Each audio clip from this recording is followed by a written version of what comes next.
आप सभी को राधे राधे, जय श्री कृष्णा। स्वागत है हमारे YouTube चैनल पे। आज हम लोग लेकर आए हैं कृष्ण और सुदामा की कहानी। बिफोर दैट रिक्वेस्ट है, आप सभी से चैनल पर नए हो तो please subscribe my channel and video अच्छा लगे तो 1 लाइक। तो चलिए शुरू करते हैं। प्राचीन समय में पोरबंदर नामक एक छोटे से गाँव में एक निर्धन लेकिन भक्त ब्राह्मण सुदामा रहते थे। उनका हृदय पवित्र था और भगवान श्री कृष्ण के प्रति उनकी भक्ति अटूट थी।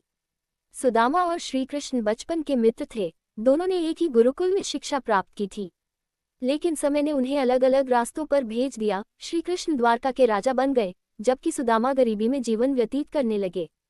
सुदामा की पत्नी चिंतित स्वर में, सुदामा, हमारे बच्चे भूखे हैं, घर में अब कुछ भी नहीं बचा है, क्यों न तुम अपने मित्र कृष्ण के पास जाओ, वे अब राजा हैं, निश्चित रूप से वे हमारी मदद करेंगे।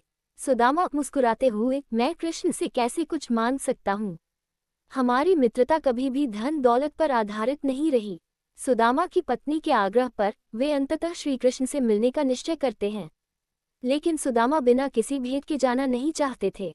सुदामा का घर पत्नी से भेंट तैयार करवाना। सुदामा की पत्नी पुराने कपड़े में कुछ चिवड़े बांध रही हैं। सुदामा की पत्नी, ये थोड़े से चिवड़े ले जाओ, ये भेंट के रूप में श्री कृष्ण को देना। सुदामा भावुक होकर, कृष्ण राजा हैं, उन्हें क्या जरूरत होगी इन चिवड़ों की। सुदामा की पत्नी मुस्कुराते हुए, लेकिन ये तुम्हारे प्रेम का प्रतीक है, कृष्ण तुम्हारे स्नेह को पहचानेंगे। सुदामा का द्वारका की ओर प्रस्थान। सुदामा अपने साधारण वस्त्र और पैरों में चप्पल के बिना लंबी यात्रा पर चल पड़ते हैं। रास्ते में जंगल, नदियां और पहाड़ों को पार करते हुए सुदामा द्वारका पहुंचते हैं। कई दिनों की यात्रा के बाद सुदामा आखिरकार द्वारका पहुंचते हैं। उनका हृदय कृष्ण से मिलने की उत्सुकता से भरा हुआ है, लेकिन वे इस बात से चिंतित हैं कि कृष्ण एक राजा हैं और वे एक गरीब ब्राह्मण। कृष्ण का महल। सुदामा महल के दरवाजे पर पहुंचते हैं और द्वारपाल से कहते हैं, सुदामा नम्रता से, मैं सुदामा हूँ, श्री कृष्ण का बचपन का मित्र, उनसे मिलने की अनुमति चाहता हूँ।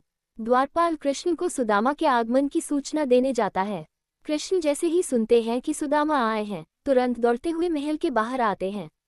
श्री कृष्ण उत्साहित स्वर में, मित्र सुदामा, तुम कितने दिनों बाद मिले हो। कृष्ण सुदामा को गले लगाते हैं।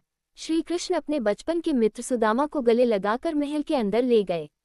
राजा कृष्ण ने सुदामा के लिए सभी राजसी सुविधाएं प्रदान की। सुदामा संकोच में रहते थे, लेकिन कृष्ण के प्रेम ने उनके सारे संकोच मिटा दिए। चिवड़े भेंट करना। सुदामा संकोच से अपने पुराने कपड़े में बंधे चिवड़े निकालते हैं और कृष्ण को देते हैं। सुदामा शर्माते हुए, यह मेरी ओर से तुम्हारे लिए थोड़ी सी भेंट है।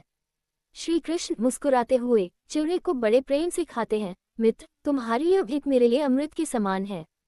सुदामा अपने मित्र से कुछ मांगने की इच्छा नहीं रखते थे, लेकिन भगवान श्री कृष्ण ने उनके मन की बात जान ली।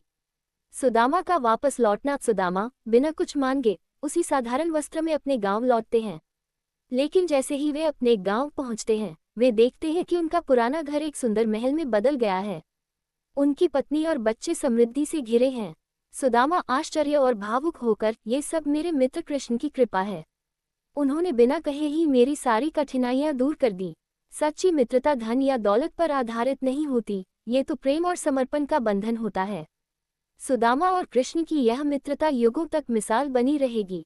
ये कहानी हमें सिखाती है कि सच्चा प्रेम और मित्रता किसी भी कठिनाई को पार कर सकती है। यही कारण है कि कृष्ण और सुदामा की मित्रता आज भी हमें प्रेरणा देती है। जय Shri Krishna. True love doesn't distinguish between high or low status or between riches or poverty. Therefore today, even after thousands of years, the friendship of Krishna or Sudama is remembered all over the world as a symbol of true love. हरे कृष्णा कृष्णा कृष्णा हरे हरे, हरे रामा रामा रामा हरे हरे। प्रेम से बोलो राधे राधे।